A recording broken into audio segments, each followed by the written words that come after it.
after all this passage of time, when you think of Vicki Lynne, what do you think of?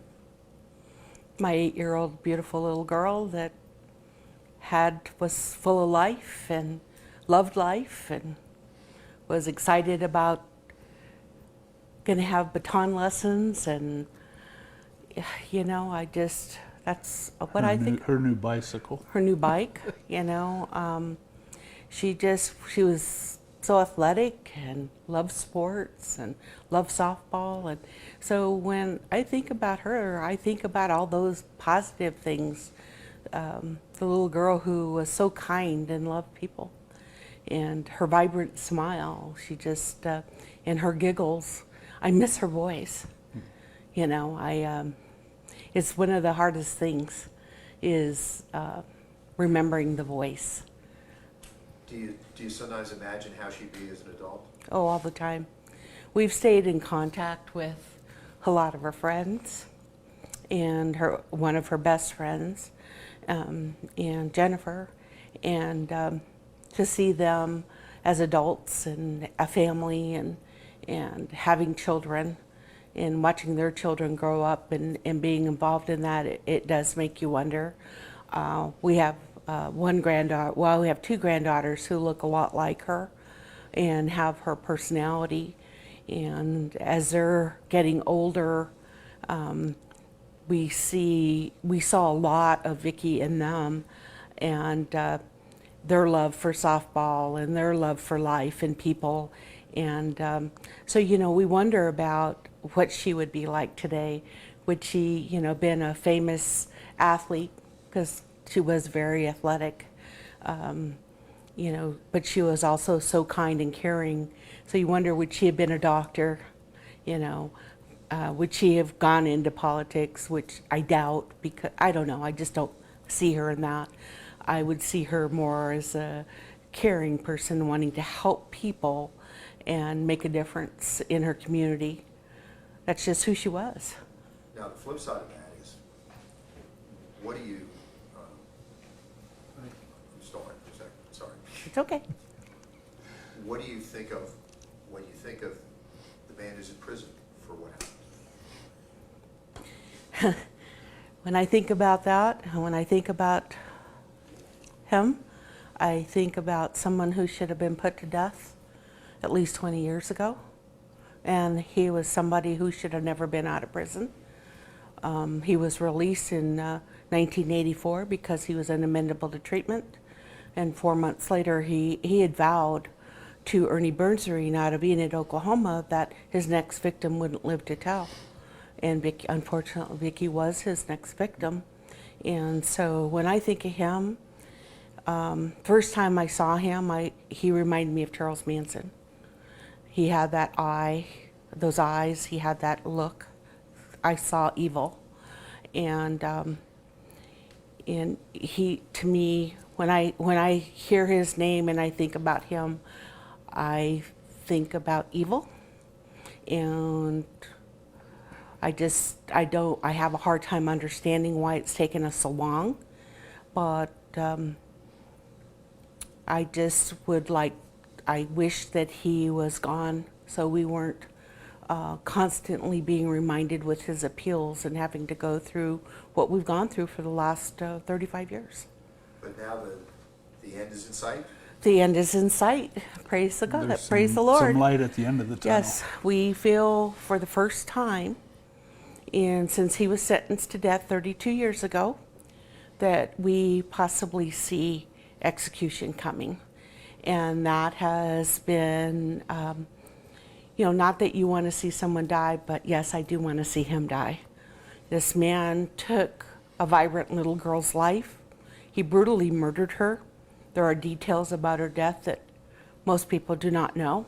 Only a handful of people know, because he did at one point in time confess to 2 different inmates while he was in jail at 2 separate times with the same details, and only a killer would know that.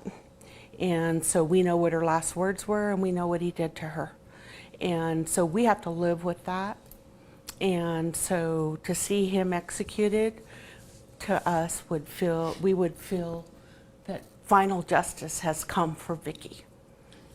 Will that really end the road for you, or it's just a closing chapter? I think it will just close the chapter, because nothing will ever bring Vicki back. We know that, you know, but we know that we're going to see her again someday. If we didn't believe that, we could not live. However, it will close the chapter. We will not have him filing frivolous appeals like he's just recently done with new evidence after 35 years. Give me a break.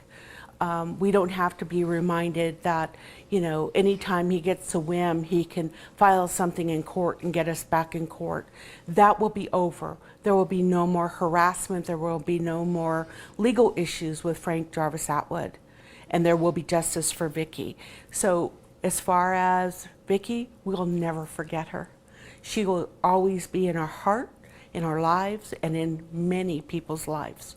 And so as far as, we'll never forget what happened to her, but we've also chosen to take, look at the positive things that have happened because of her death.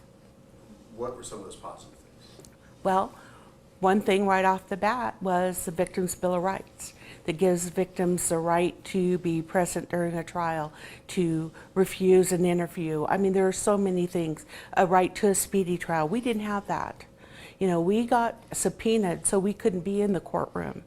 You know, so there was a lot of things that we did not, seats were taped off for Frank's parents in court, and we had to stand during the sentencing because there was no room for us to sit. That's not allowed anymore. So that's one thing. You know, the awareness, the public awareness around the community is another thing that's very positive. I always talk to people about being very careful about not instilling fear in their children, to let them be kids and enjoy life, but you need to make them aware of the evil of the world too. Gosh, my mind's kind of blank as far as, I mean, so many That's a good first. things, yeah. How do you strike the balance you were just talking about let kids be kids, but instill a sense of safety in them, but not the kind that wrecks their childhood? Well, this is what we did. You know, first of all, when I sent Vicki on her bike to go mail that letter, that was the first time I'd ever let any one of my children leave my house without the buddy system. And I did it twice in one day. Not only did I let her go because her brother was sleeping, I sent her sister when her sister got home from junior high to go look for her by herself. So I did it twice in one day. But the hardest thing for us to do was to not make our children fearful that everybody out there was a bad person. So striking the balance was telling them to listen to their gut. You know, when you're out and someone approaches you, you know, your natural instincts are very good. You know, I used to tell them, when your stomach does a belly flop, you know it's time to run. Yell, scream, you know, but we don't want them to not feel like they couldn't ride their bike. The hardest thing for me to do was to buy our son, at the time he was just barely 3 when Vicki disappeared, was to buy him a bike. But that was something I had to overcome. But the second thing was to allow him to ride that bike. They had boundaries. And I mean, we talked to our children about, you know, the good and bad in our, they lived it with us. But I think in the beginning, well, not in the beginning, after she disappeared, was our son, he had from this side of the yard to this side of the yard on the sidewalk out front. He could only play in that area. Yeah. And we thought, that's not right. So we kind of expanded our boundaries, but you know, we were aware of all the situations. Yeah. And tried to be aware of everything. It just, you know, I think for us it was, we did not want to raise paranoid children. Yeah. And we were a very close family, and I think the key is communication with our children. Now, does it still haunt you to some degree, that you're like, well, gee, what if I had not given her that independence that day? Well, Craig, let me tell you, put it this way. I carried guilt for a very long time about sending her that day by herself. And then I realized one day that it wasn't something that I did wrong. It was something that he did wrong. You know, he's the one who committed this evil act against this precious child. And I was just being a normal mom, didn't think anything of it. At that time, we didn't think about kids going missing, you know. I mean, it wasn't until Adam Walsh really that it really started becoming a forefront. And that was in 1980. It's just something you never think about at that time until it happens to you. But, you know, I carried a guilt for a long time. And, but I let that go once I realized that we didn't do anything wrong. We weren't the bad people. Now, as Atwood pursued these appeals, Yes. did you have the feeling he was sort of actively toying with you? Oh, while he yeah. was doing that? Always. I think you have to understand that Frank Atwood is a sociopath. He's a pedophile, and he's very intelligent. And he has strategically done things. We used to get appeals or some type of document every year on her birthday and around her birthday and around her anniversary for almost every year for the last 32 years.